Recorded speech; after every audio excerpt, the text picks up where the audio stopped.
So hello everyone, welcome to my YouTube channel. तो आज का टॉपिक है सस्टेनेबल डेवलपमेंट गोल्स। ठीक है, जो कि यूएन द्वारा प्रस्तावित हैं।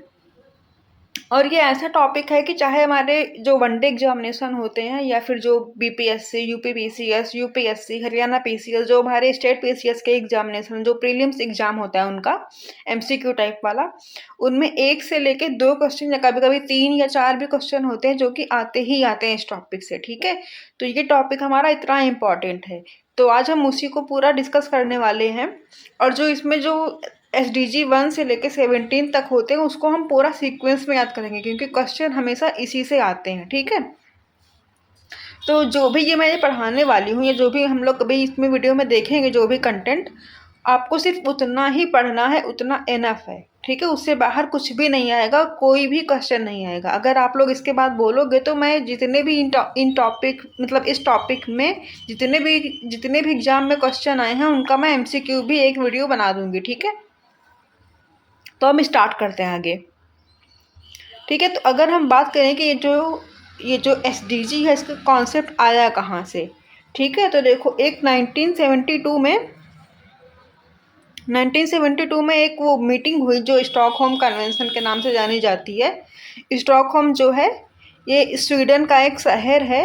वहाँ पे स्टॉकहोम कन्वेंशन जो इन्वायरमेंट के ऊपर हुई 1972 में, उसको बोला गया। ठीक है, ये एक पहला जो वैश्विक सम्मेलन था, जो एक पहली जो ग्लोबल मीटिंग हुई जहाँ पे सारे देश के जो नेता क्या मंत्री लोग इकट्ठे हुए, जो लीडर इकट्ठे हुए, उसको स्टॉकहोम कन्वेंशन या स्टॉकहोम कॉन्फ्रेंस बोला गया। ठीक है, तो ये ऐसा पहला वो था, पहला एक स्टेप था, पहली मीटिंग थी जहाँ पे जो ह्यूमन इन्वायरमेंट के ऊपर चर्चा शुरू हुई। ठीक है, और यहीं से कॉन्सेप्ट आया, वो जो हम 5 जून को इन्वायरमेंट डे मनाते हैं वो यहीं से स्टार्ट हुआ है कि हम हर साल 5 जून को जो ग्लोबल इन्वायरमेंट डे है वो सेलिब्रेट करेंगे। ठीक है, और यहीं पे UNEP का गठन किया गया। ठीक है, ओके, तो ये हुआ पहला स्टेप। ठीक, अब हम आगे चलते हैं कि आगे क्या हुआ। तो ये 1987 में ब्रंटलैंड रिपोर्ट प्रकाशित की गई। ठीक है, इस रिपोर्ट का जो नाम था वो था आवर कॉमन फ्यूचर। ठीक है, कि जो हम सबका जो साझा भविष्य है वो कैसा हो या उसे कैसा होना चाहिए, इस पर जो डिस्कशन हुआ उसको हम लोग ब्रंटलैंड रिपोर्ट कहते हैं। ठीक है, इस रिपोर्ट में क्या हुआ कि जो सस्टेनेबल डेवलपमेंट जो वहाँ 1972 में जो इन्वायरमेंट पे बात हुई थी उसको हमने और डिटेल में वो किया। और इसमें हमने एक कॉन्सेप्ट लाया कि सस्टेनेबल डेवलपमेंट होना चाहिए, कि जो विकास हो, जो डेवलपमेंट हो रहा है, जो फैक्ट्री बन रही हैं, जो हर चीज़ जो विकासशील आज देश जो चल रहे हैं वो सतत हों, सस्टेनेबल हों। कहीं आज पुल गिर रहे हैं, कहीं कहीं कहीं कोई कमी आ रही, कहीं जल नहीं है, तो ये सब चीज़ें ऐसे मत हों, हमेशा सतत हों, ताकि जो आने वाली पीढ़ी है उसको भी हर चीज़ मिल सके। ठीक है, तो जो सस्टेनेबल डेवलपमेंट था, जो सतत विकास था, उसकी हमने परिभाषा बनाई कि वर्तमान पीढ़ी की आवश्यकताओं को इस प्रकार पूरा करना कि भविष्य की पीढ़ियों की आवश्यकताएं प्रभावित ना हों। ठीक है, कि जो आज की जनरेशन है वो जो संसाधन पृथ्वी पे अवेलेबल हैं उनको इस तरह से उनका दोहन किया जाए कि जो आने वाली जनरेशन है उनको मत कमी ना महसूस हो। ठीक है, जैसे कि मान लो हम आज अगर ज़्यादा पानी यूज कर रहे हैं तो जो आने वाली जनरेशन है उसको अभी इतनी पानी की कमी हो गई है कि पीने का पानी नहीं है, और बहुत पानी की दिक्कत है, सिंचाई नहीं हो रही है, एग्रीकल्चर नहीं अच्छी हो रही है। तो अगर ऐसे ही चलता रहा, हमने ऐसे ही जल का अधिक दोहन करना स्टार्ट कर दिया, तो आगे वाली जनरेशन जो आएगी उसे तो कुछ नहीं मिलेगा ना, उसे तो पानी के लिए मतलब पीने के लिए भी दूर दूर जाना पड़ेगा, तो उनको तो प्रॉब्लम हो जाएगी ना। तो ये टॉपिक हुआ। ठीक है, अब अगर हम आगे देखें तो फिर इसी कॉन्सेप्ट को आगे बढ़ाने के लिए 1992 में जो एक शहर है रियो डी जेनेरियो ब्राज़ील का, यहाँ पे एक समिट हुई, इसको बोलते हैं अर्थ समिट या रियो अर्थ समिट। ठीक है, तो 1992 में ब्राज़ील के शहर में हुई। ठीक है, जिसे रियो अर्थ समिट कहा गया। ओके, तो इसमें जो कुछ जो कोर कॉन्सेप्ट निकल के आए कि क्या इनका मतलब, जो एक व्यू सामने आया, एक तो इसमें एजेंडा 21 आया। ठीक है। इसका मतलब है देखो 1992 है, मीन्स कि जो 19वीं शताब्दी है वो ख़त्म होने वाली है। ठीक है, 19वीं शताब्दी प्लस 92 ईयर्स, सॉरी।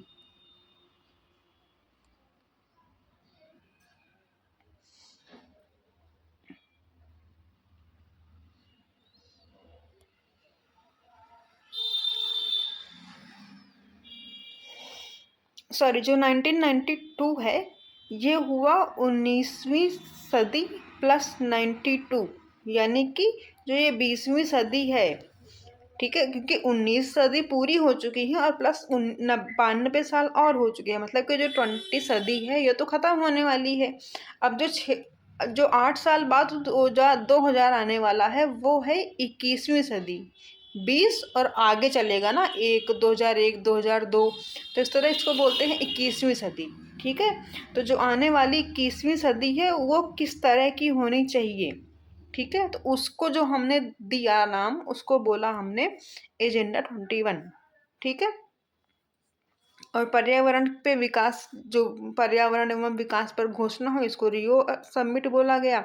और जो फॉरेस्ट प्रिंसिपल हैं, जो वनों की कटाई कैसी हो, वनों में किसका राइट होना चाहिए, क्या होना चाहिए, इस पर एक वो आया समिति सिद्धांत। और इसमें 3 समझौते हुए। ठीक है, जो UNFCCC का गठन हुआ, जो कि जलवायु परिवर्तन पर हमेशा रिपोर्ट जारी करता है। और ये जैव विविधता पर एक वो मीटिंग स्टार्ट हुई, जो कि हर साल, अब इस 1992 के बाद जैव विविधता पर हर साल मीटिंग स्टार्ट हो गई। ठीक है, और मरुस्थलीकरण को कैसे रोका जाए उस पर भी मीटिंग स्टार्ट हुई। ठीक है, कि उस पर क्या स्टेप लिए जाएँ, कैसे हम मरुस्थलीकरण को रोकें। जैसे कि सहारा मरुस्थल देखो बढ़ रहा है, थार का मरुस्थल बढ़ रहा है, तो इसको रोकने के क्या स्टेप होने चाहिए। ओके, अब अगर हम देखें तो ये 1987 में जो SDG का कॉन्सेप्ट आया था, इसको एक्टिव रूप से काम करने के लिए हमने यहाँ पे MDG स्टार्ट किए। ठीक है, मिलेनियम डेवलपमेंट गोल, ये 2000 से 2015 तक स्टार्ट हुए हैं। ठीक, 2015 तक ये लागू किए गए, और इसमें जो गोल्स थे ये 8 गोल्स थे। ठीक है, जो कि जैसे कि गरीबी उन्मूलन, शिक्षा, स्वास्थ्य, लैंगिक समानता, इन चीज़ों पर विशेष ध्यान दिया गया। ठीक है, कि इनको हम कैसे और अच्छा कर सकते हैं, गरीबी हट सके, एजुकेशन पर और अच्छी एजुकेशन हम बच्चों को दिलवा सकें, अच्छा लोगों का स्वास्थ्य हो, जो महिला पुरुष में जो भेदभाव है वो कम हो। ठीक है, तो ये टॉपिक जो MDG हम बोलते हैं, ये 2000 से 2015 तक हुए, 15 साल के लिए। ठीक है, तो इसी का अगर हम मान लें तो इसी का जो डिटेल में हमने जो गोल्स अपनाए वो SDG बोले गए। ठीक है, तो SDG का पुराना नाम हम MDG के रूप में बोल सकते हैं। अगर मान लो क्वेश्चन आए कि SDG से पहले MDG थे, तो हाँ ठीक है, वो सही माना जाएगा। ठीक है, इसके बाद आया Rio+20 कॉन्फ्रेंस। ठीक है, जो कि 2012 में आया। जो अभी हमने ऊपर MDG को पढ़ा, उसको इसने और इसकी सब कैटेगरी करी और एक SDG को तैयार किया, एक SDG की लिस्ट की है जिसमें कि 17 टॉपिक थे। ठीक है, MDG का ही जो डिटेल्ड वो था कि, और उसका जो गहन अध्ययन करके जो टॉपिक बनाए गए उसे हमने SDG नाम दिया। ठीक है, सस्टेनेबल डेवलपमेंट गोल। ठीक है, जो 2012 में अपनाया गया। ठीक है, और ये 2015 में जो 25 सितंबर 2015 को ये SDG कॉन्सेप्ट था, इसको हमने लागू कर लिया, सभी देशों ने इसको एक्सेप्ट कर लिया कि हाँ ऐसा होना चाहिए। इसमें 17 गोल हुए। ठीक है, और जो 1 जनवरी 2016 से लागू हो गया, सबने अपना लिया इसको। ठीक है, इसी को बोलते हैं हम लोग एजेंडा 2030, क्योंकि क्या हुआ कि जो SDG 2015 में आ रहा है, इसको 2030 तक हमें पूरा करना है। अब हम देखते हैं कि SDGs का जो नेचर है, जो इसकी प्रकृति है, वो क्या है। ठीक है, तो पहली बात तो ये कानूनी रूप से बाध्यकारी नहीं है, कि मान लो अगर कोई देश है, इसने बोला है कि हाँ ठीक है हम लोग SDG पे काम करेंगे, पर अगर मान लो वो अपनी गरीबी कम नहीं कर रहा है या एजुकेशन के लिए कोई अच्छे स्टेप नहीं ले रहा है, तो आप उस पर कोई पेनाल्टी नहीं लगा सकते हो, कोई वो लीगली बाउंडिंग नहीं है। ठीक है, वो अपनी मर्जी पे है कि हाँ कोई कर रहा है या वो नहीं कर रहा है। ठीक है, और सेकेंडली ये क्या है कि आपस में रिलेटेबल हैं, आपस में जुड़े हुए हैं। ठीक है, जैसे कि मान लो अगर गरीबी कम हो रही है, तो अगर गरीबी कम होगी यानी कि पैसा आएगा, मतलब कि उसको जो खाना मिल रहा है वो उसको अच्छा भोजन मिल रहा है, तो उसका हेल्थ अच्छा होगा, फिर विकास होगा, ये सब चीज़ें हैं। ठीक है, तो ये एक दूसरे से लिंक्ड हैं। ठीक है, आपस में ये सब को रिलेट करते हैं। ठीक है, और ये आर्थिक, सामाजिक, पर्यावरणीय पहलुओं पर उसको जो जब एसडीजी जब होंगे, गरीबी, भुखमरी, हेल्थ, ये सब चीज़ें, तो मनुष्य की आर्थिक स्थिति अच्छी होगी, सामाजिक स्थिति अच्छी होगी, और इन्वायरमेंट का तो टॉपिक ही है, तो इन्वायरमेंट भी अच्छा ही होगा। ठीक है, अब हमने सब कुछ तो कर लिया कि हाँ एसडीजी हो गए, एसडीजी लागू कैसे होंगे, सब कुछ हो गया। तो जो हमने एसडीजीज बनाई, ठीक है, जो हमने सबको एक्सेप्ट कर लिया, 17 गोल हो गए। हाँ, अब हमको कैसे पता चलेगा कि कौन सा देश लागू कर रहा है, कौन सा देश आगे है, कौन सा देश पीछे है, कौन ज़्यादा अच्छा काम कर रहा है, कौन कम अच्छा काम कर रहा है। इसके लिए क्या हुआ कि यूएन ने अपनी एक रिपोर्ट स्टार्ट की कि हम हर साल एक रिपोर्ट अपनी देंगे कि कौन सा देश की क्या रैंकिंग है, उसका क्या जो प्रोग्रेस है वो कहाँ तक हुई। ठीक है, उसको हम बोलते हैं यूएन सस्टेनेबल डेवलपमेंट रिपोर्ट। ठीक है, ये 2015 से स्टार्ट हुई और 2025 चल रहा है, मीन्स की 10वीं रिपोर्ट थी। ठीक है, 2025 वाली। इसमें क्या हुआ कि जो इंडिया की रैंकिंग थी वो पहली बार थी जो अंडर 100 आई है। ठीक है, जो इंडिया की रैंकिंग है वो 99 नंबर पे है। ठीक है, इंडिया इस बार टॉप 100 में आया। ठीक है, और 2024 में अगर हम देख लें, अगर कभी कभी क्वेश्चन आता है कि ये घटा है कि बढ़ा है, तो 2024 में इंडिया 109 पे था। ठीक, और अगर टॉप में बात करूँ तो फिनलैंड नंबर 1 पे है, नंबर 2 पे स्वीडन है, नंबर 3 पे डेनमार्क है। ओके, तो ये रहे एसडीजीज, हम एक बार इनको याद कर लेते हैं। जैसे देखो, ये जो है ना कि 1 पे नो पॉवर्टी, 2 पे जीरो हंगर, 3 पे गुड हेल्थ, 4 पे इक्वालिटी एजुकेशन, 5 पे जेंडर इक्वालिटी, तो क्वेश्चन इससे ऐसे ही आते हैं। ये जो फिक्स है, ये जो 5 पे है जेंडर इक्वालिटी, 4 पे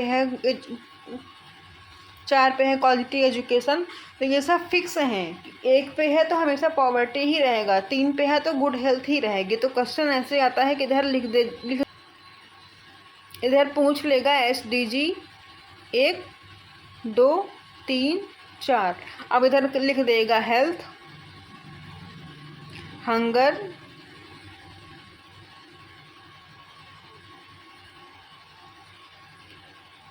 एजुकेशन और पॉवर्टी।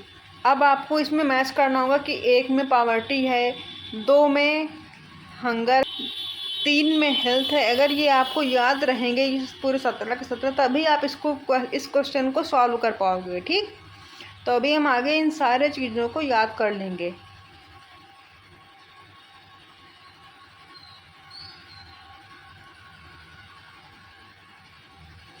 देखो, 1 पे नो पॉवर्टी हो गई, 2 पे जीरो हंगर हो गया, 3 पे हेल्थ है, चौथे पे क्वालिटी एजुकेशन है, 5 पे जेंडर इक्वालिटी है, 6 पे क्लीन वाटर है, 7 पे अफोर्डेबल एंड क्लीन एनर्जी है, 8 पे डिसेंट वर्क इकोनॉमिक ग्रोथ है, 9 पे इनोवेशन इंफ्रास्ट्रक्चर इंडस्ट्री है, 10 पे रिड्यूस इनइक्वालिटी है, असमानता को कैसे कम करें।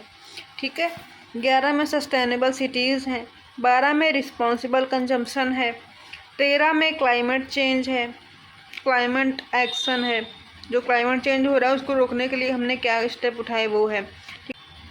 14 पे लाइफ बिलो वाटर है, जो जलीय जीव होते हैं। 15 पे लाइफ ऑन लैंड है, जो कि जो पृथ्वी जो अपनी जो क्रस्ट है, जो भूमि वाला जो क्षेत्र है वहाँ पे जो जीव रहते हैं। ठीक है, 16 में पीस जस्टिस है, और 17 में पार्टनरशिप है। ठीक है, तो हम अब इसको एक एक करके याद कर लेते हैं। देखो, नंबर 1 पे पॉवर्टी, हंगर और हेल्थ। ठीक है, तो देखो जो नंबर 1 है, सबसे पहले इंडिया में क्या है, सबसे ज़्यादा गरीब है। ठीक, और बेसिक है, अगर किसी के पास कुछ भी नहीं है, ना घर है, एकदम जीरो पे है वो इंसान, तो वो गरीब ही होगा ना। और मान लो नंबर 1 पे वो गरीब है और उसके पास थोड़ा पैसे आए, तो वो क्या करेगा, खाना खाएगा तो उसकी भूख कम होगी। ठीक है, भूखमरी ख़त्म। ठीक है, तो अगर उसके पास पैसे आएंगे, वो गरीब नहीं रहा अगर, तो वो सबसे पहले खर्च करेगा खाने पे। ठीक है, खाने पे खर्च करेगा तो उसकी जो भूख है वो ख़त्म होगी, भूखमरी ख़त्म। ठीक, और जब वो अच्छा खाना खाएगा तो उसकी हेल्थ अच्छी होगी। ठीक है, 3 याद हो गए। पहले तो गरीब है इंसान अगर, तो उसको पैसे मिल रहे हैं तो वो पहले खाना खाएगा, और खाना खाएगा तो उसकी हेल्थ अच्छी होगी। ठीक है, ये 3 हो गए। अब आगे देखते हैं। 4 में है एजुकेशन, 5 में है इक्वालिटी, और 6 में है क्लीन वाटर। ठीक है, अब देखो, अगर 1 में था गरीबी, 2 में था भुखमरी, 3 में था हेल्थ। ठीक है, अब अगर स्वास्थ्य अच्छा है तो इंसान का पढ़ने में मन लगेगा। ठीक है, उसको उसको जो पढ़ाया जा रहा है उसको समझ में आएगा। ठीक है, तो 4 में हो गया एजुकेशन।